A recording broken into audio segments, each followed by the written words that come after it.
Hello and welcome to another episode of Sushi and the Swordfish. I'm Sushi, and today we're going to be looking at the February 2021 films that I watched. So we're going to jump right into this. I'm not going to go in and explain the categories necessarily, but as you can see, we have Top Dog at the top and No at the bottom. A little bit of a different color scheme for this one. I might mess around with the color schemes as we go along here and there. I wasn't super satisfied with the last one, but I'm not sure I'm satisfied with this color scheme either. These two look, unfortunately, a little bit similar, but that's no big deal. As long as you can kind of see that they're in different tiers, I think that's the primary goal here. But let's jump right in. So first on this list, we actually have Chinatown, which jumps right into my top dog category. I didn't know what to expect from this movie. It's often labeled as a classic film to watch. I believe it was 1971, its release, and the director is Roman Polanski, and it stars Jack Nicholson in probably one of his better known roles, or at least most known roles. And this movie just comes together. Like, it's done really well. There's a really unnerving twist in this movie that must have super shocked audiences when it came out, and even today it's not a comfortable twist. You see this part of the film, it's quite late in the movie. I would say at least, I don't know, at least 80 to 90% of the way through. Like, it's quite late, and it's not really expected when it comes up, and but it's super uncomfortable. um, the title Chinatown is interesting too, because it's not really set in this location in California. I believe it's in San Francisco, the movie, and I think it's also set in the 30s or 40s, one or the other. I forget now, but it's not really utilizing that location very much. With that said, there are a few little bits of. Now, I know it's supposed to be portraying a certain time in the world, but there's still some cultural insensitivity in this movie. I guess we'll say it doesn't come up a lot, thankfully, but it does come up a little bit. So it's just something to be aware of when watching the movie. But as a whole, really interesting film noir, part of that genre. So if you have any interest in that genre, this should be on that list, I would assume, to watch. And I thought it was much more of a film that I was more or less expecting to just think would be okay, but I enjoyed it far more than I expected. All right, next we have Baby Driver. This is an Edgar Wright film. And I don't remember how I found out about this movie. Maybe I saw a clip of the opening sequence or something like that. It's got a great cast in this movie, really well acted, some really cool action scenes, some snappy dialogue. But as a whole, it's a kind of movie that I found I watched, and even though I can remember things about it, it was just okay. It's just okay USA. Like, there's nothing inherently wrong with it, but there's nothing inherently memorable at the same point. That opening chase scene is done really, really well, and there are a couple of other really cool chase scenes as well. And so I would just say I think it's a good movie and definitely worth watching at least once. Edgar Wright certainly has a really unique vision and eye for his films, as you can see in things such as Scott Pilgrim versus the World, to his, I believe it's the Cornetto trilogy, which would include things such as Shaun of the Dead, At World's End, and Hot Fuzz. Three really fun movies. Well, I haven't seen At World's End, I suppose, but I have seen the first two, and they're pretty fun. All right, moving on to Finding Nemo, which was an incredibly successful Pixar movie. I remember when this came out, everyone, this was just a huge hit. I think the leap in the animation quality was so big, and it was such a colorful, vibrant movie that I think that so resonated with people, and it stuck out really well. For me personally, aside from the technical Marvel side of things, and the music was decent too, I just don't buy into the characters. aside from the parents' love for a child and going to great lengths to do anything for your child and protect your child, which is a great theme, like it's a very, very well done theme, I just don't really care for the characters as a whole. There's nothing that really pulls me in to those characters and makes me excited to watch the movie. So it's going to be an unpopular choice here to move it in this category, but I'm actually putting it in the stink category. And again, this is just for me. I If I don't have to ever watch Finding Nemo again, I don't feel like I'm missing anything. It's not for me. There's just something about this movie that just does not sit well for me, and probably never will. But I know it's greatly appreciated and greatly loved by many, but it's just not one of my liked movies. Everyone has those movies, right, that are popular, and you just can't put your finger on it. It just doesn't do anything for you. Next, we have Hard Boiled, a John Woo movie. This movie, I don't know if it's super well known, but it has Chow Yun-fat and Tony Leung in it, and they're really awesome in this movie, especially Tony Leung, who plays, I don't want to spoil it, but at the beginning of the movie, you don't know what to expect of his character. And then by the end, he's kind of flip-flopped kind of a couple of times throughout the movie with his position in the film. But the last, I want to say it's 30 to 40, 45 minutes is just absolutely insane. It's basically a fight in a burning hospital for 45 minutes. And when I say fight, like a full-on gunfight, like it's unreal. It's so cool. It's done so well. Like it's just, I think if you enjoy action movies that utilize weaponry, you will probably like Hard Boiled.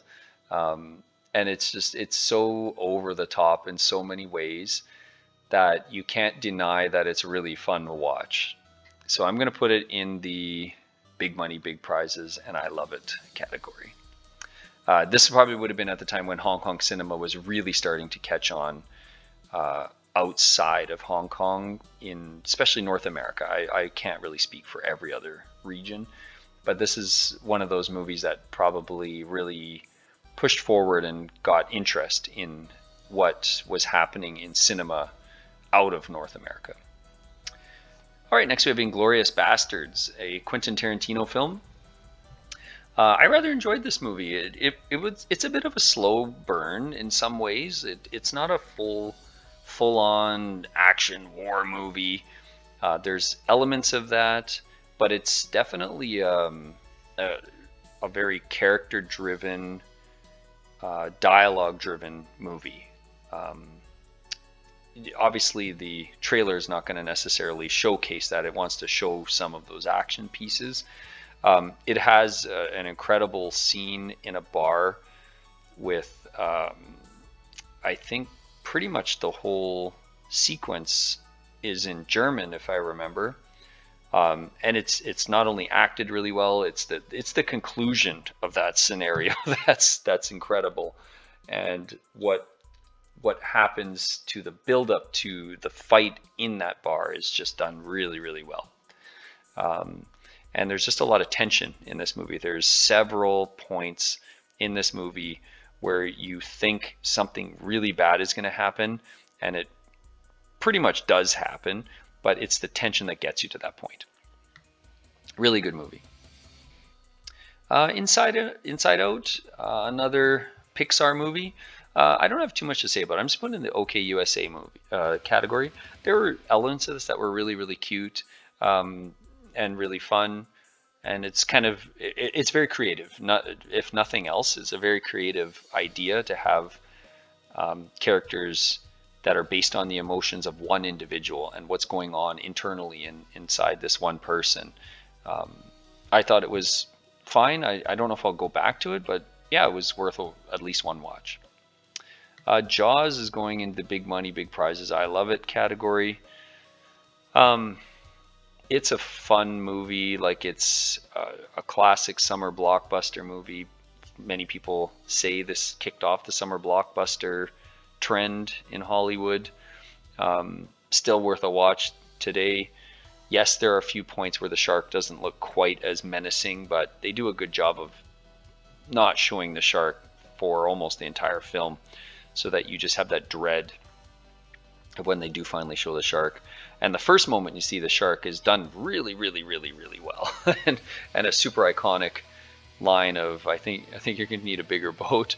But you only get like a short glimpse of the shark. It's right at the end where you're kind of like, okay, this is a little bit over the top with its goofiness, but even then, it's just still done really well acted. And if you are at all scared of sharks, you might not be scared now because this is a pretty old film, but it's still a fun watch, and there's a lot of iconic scenes for sure. All right, next we have Police Story. This is with Jackie Chan. Again, another really awesome movie. I'm not necessarily putting these in order to be like, oh, this is, this goes here because this is better than those movies. I'm just putting it in the categories. It's not really being ranked beyond that. I may do that if we get to the end and I want to put every movie on one big tier. I might do something like that, but for now, it's not going to go that way. Yeah, Police Story is a great movie. Again, that fight scene near the end where they're in the shopping mall is done really well. This is the movie where Jackie Chan's hanging off of the double-decker bus by an umbrella, and he has that scene where he's in front of the bus and those guys go flying out of the top windows. It's it's just really fun. He must have got hurt a lot on set for this movie. There's a lot of pretty brutal just times where you see him fall or you see another stunt actor fall or whatever. But it's the start of a really great franchise that's kind of technically going on still. It's kind of hard. The newer movies are sort of offshoots. I don't think they're necessarily related other than in title. Basically, the series goes up to 3, and then technically First Strike is sort of considered a 4th film, I suppose.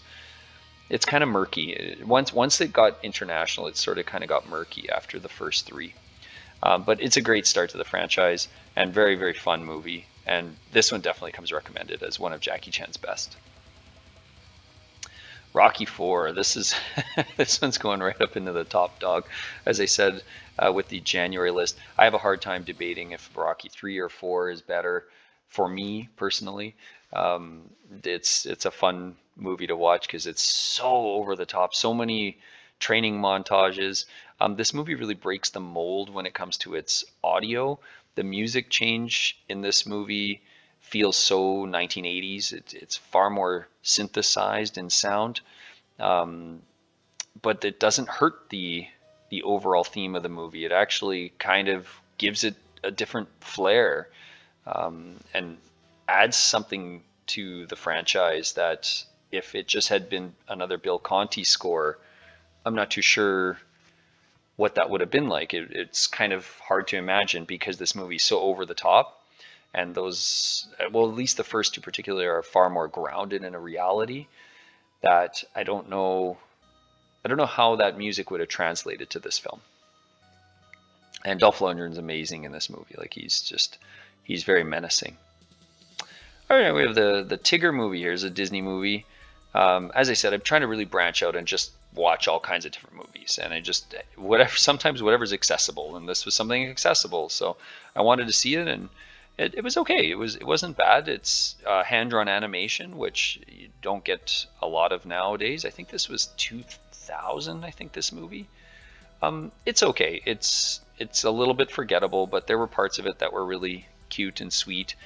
Generally speaking, the Winnie the Pooh franchise does a really good job of just sort of being cute and innocent in a lot of ways that I think older adults or parents will buy into, and younger kids see these kind of cute characters, and there's usually like some kind of moral or lesson that is great for kids. So it was fine. There's nothing wrong with it. I think it's worth a watch. Next we have Toy Story, and I'm going to put Toy Story in the OK USA category as well. The first Toy Story, again, technical marvel when it came out, the first Pixar movie, Still looks not bad. Like it's not really clean as obviously newer films are, but it holds up pretty well considering. There are parts of it where you're like, ah, okay, the shading's a little bit off, or the shadows don't quite line up. Just things like that. The colors feel a little drab or dull compared to the newer ones. But as a whole, there's nothing wrong with it. And the story is, again, like it's a sweet story, and they've obviously been able to draw out this franchise and continue to make stories that people want to follow up with. And these movies are very critically acclaimed. They're done really well. For me, it's just this one was okay. We'll get to those other ones down the line because I ended up watching the others as well because I was kind of curious about the franchise and I hadn't really ever seen them. So it's an interesting franchise for sure. All right, and then Yojimbo is a movie that I had referenced last time because it is the template that A Fistful of Dollars follows almost to a T in, in several instances. The ones that really come to mind are particularly at the beginning when Yojimbo, or like when the samurai comes to the town, he drinks from the well, he asks a few questions. That is shot almost scene for scene in A Fistful of Dollars. And then there's a scene where he's crawling under the buildings and there's like dust falling stuff. Again, Fistful of Dollars, basically scene for scene. Like they're especially early in the film. It doesn't. The two are so aligned. I think there was some kind of claim or issue because when A Fistful of Dollars came out, um, it wasn't really just seen upon by Kurosawa, the director, as sort of an homage. He was kind of like, no, you basically just kind of stole my movie. Like you just put guns and a Western theme to it. Otherwise, you've pretty well just copied my movie to a T without, and I believe it wasn't really asked. I'm not too sure the whole sort of backstory, but it's interesting to see how um, similar that movie is to this one. And this movie is really neat. Like it is black and white and obviously has subtitles, but it's an interesting sort of film that kind of it introduces you to obviously the Japanese culture of the time and gives you a sense on what responsibility would have looked like for the people that lived during that time, whether you were a blacksmith, whether you were a soldier or a samurai, or whether you were a farmer, and so forth. And obviously, it's a film, so it's romanticized to some degree. But it was interesting. It was a good movie to watch for sure. All right, well, we're going to wrap up there. Thank you for joining me for the February 2021 list. March is going to be a very large one, so we'll see how that one goes. I'm probably going to speed through that one a little bit faster, but I hope to see you down that road for that video. Take care.